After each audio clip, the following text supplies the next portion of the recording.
अलीगढ़ के रामघाट रोड स्थित कार्यालय पर युवा हिंदू दल द्वारा एक बैठक आयोजित की गई, जिसकी अध्यक्षता राष्ट्रीय अध्यक्ष अमित भैया जी ने की।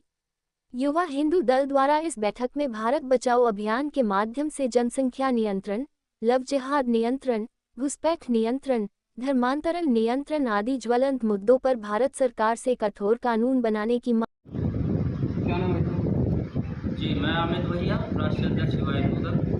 आज लोग किस प्रकार से संबंध में बैठक? आज जो बैठक रखी गई है वो भारत बचाओ अभियान को लेकर के जनसंख्या जिहाद नियंत्रण कानून, लव जिहाद नियंत्रण कानून, घुसपैठ नियंत्रण कानून और धर्मांतरण नियंत्रण कानून को लेकर के सभी पदाधिकारी हमारे यहाँ मौजूद हैं और सभी को लेकर के ये बैठक रखी गई है। कानून, इन चारों कानूनों की मांग को लेकर।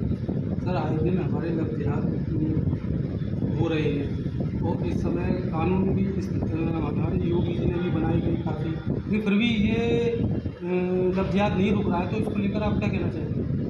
देखिए, लव जिहाद ना रुकने का कारण है कि अभी तक कोई कठोरतम कानून भारत सरकार की तरफ से नहीं है।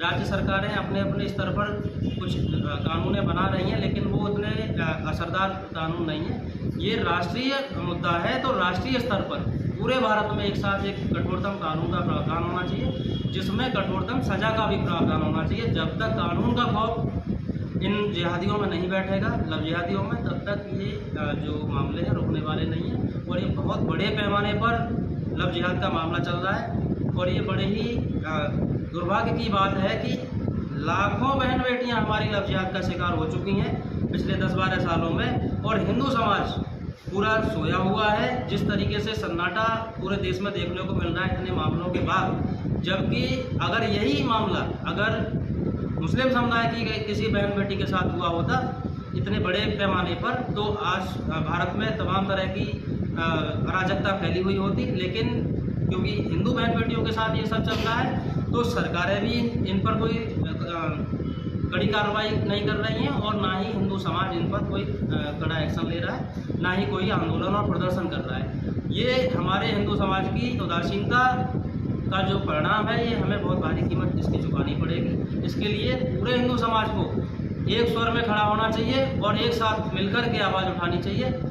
ये जनसंख्या नियंत्रण कानून पर भी, लव जिहाद पर भी, घुसपैठ पर भी और धर्मांतरण पर भी, क्योंकि ये चारों माध्यम ऐसे हैं जिससे हमारी आबादी लगातार घट रही है। और आप जानते हैं ये एक साजिश के तहत, गजवाए हिंद की थ्योरी के तहत ये सारी प्लानिंग के तहत काम चल रहे हैं और इस भारत को पाकिस्तान और बांग्लादेश बनाने की साजिशें चल रही हैं, गजवाए हिंद करने की जो साजिशें चल रही हैं, ये कहीं ना कहीं हम सबको, पूरे हिंदू समाज को और पूरे देश को इसका परिणाम भुगतना पड़ेगा। और आप देख भी रहे हैं बंगाल, कश्मीर और तमाम तरह के कैराना और शामली, नूह, मेवात, ये सब उदाहरण आपके सामने हैं।